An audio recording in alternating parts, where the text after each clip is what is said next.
And we begin with the most controversial play of the weekend. It was an opportunity for Penn State with Trace McSorley, who'd been great throughout the entire game, and they call a weird play on 4th and 5. Here's James Franklin explaining it.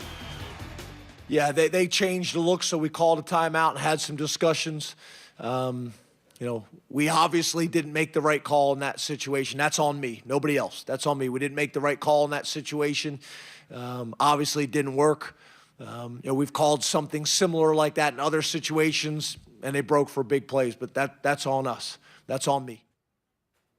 Okay, so James Franklin taking full responsibility, also saying that they're a great team, but not an elite team like Ohio State. So, Greg, that brings me to this question. Should we be giving Ohio State credit for the comeback, or was this more about a bad call on 4th and 5 when they had the opportunity to win the game? It wasn't exclusive to the bad call on 4th and 5. This was about Penn State looking at this game with a 13-point lead in the fourth quarter with minutes to go and blowing it yet again. Second straight year in which they've done it. And this year, it was really about tackling on the defensive side of the football. It's not like they looked at Dwayne Haskins and he's making these unbelievable throws in tight coverage and hitting receivers in stride. They literally threw a ball over the middle that was inaccurate to Benjamin Victor. He breaks a couple tackles, and then a couple more, and then a few more, and then it's a touchdown. And the go-ahead game-winning score was on a bubble to K.J. Hill, which is a ball behind the line of scrimmage, which is a glorified handoff. If I'm Penn State, I'm looking myself square in the mirror, and I am just heartbroken because we absolutely handed that game to Ohio State. All the credit in the world to Ohio State. They made the plays, but if I'm Penn State, I'm feeling as though I let one get away. Greg, you better be careful. You know that Penn State is Laura's pick for the most impressive team this weekend, and you just took a baseball bat to that pick just right there. But I'm just saying.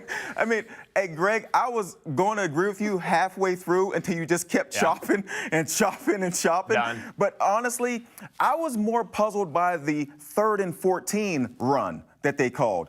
We're talking Trace McSorley. We're talking about a guy that's played a lot of football and made a lot of plays for your football team, throwing the ball late in games. Earlier this season against Appalachian State at the end, Trace McSorley throws a post route, scrambling off 1 foot. Terrific throw. So when they go 3rd and 14 and they call the run play, now I'm thinking, man, that was interesting. So 4th and 5, hey, if you thought that, hey, we got 9 yards rushing with our quarterback on the last play, why not get 5 more on the next play? But I'll tell you what, Greg, I think you should go a little easier on Laura's pick next time. My goodness. Yeah, Greg McElroy bringing the heat on a Monday, but should we lock Ohio State into the playoff already, guys? It's October 1st. Not yet. Well, I mean, I look at what... I mean, they're good. They're great. I mean, don't get me wrong, but this Big Ten East is who we thought they were. Holler at you, Herm. But honestly, this is a legit team. I mean, they are really solid, no doubt. Dwayne Haskins is outstanding, and they just survived their biggest test.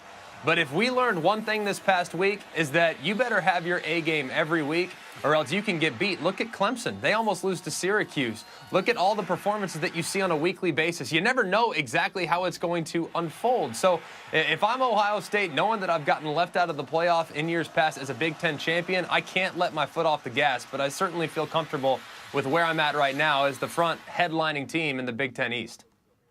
I've said this in years past, and I've been wrong every single year. But, yes, you can go ahead and lock them in now. There won't be a tougher – I know I say it every year. I start locking teams in week 5. It never works out. They always trip up. But if you look at their schedule, they got over the biggest hurdle.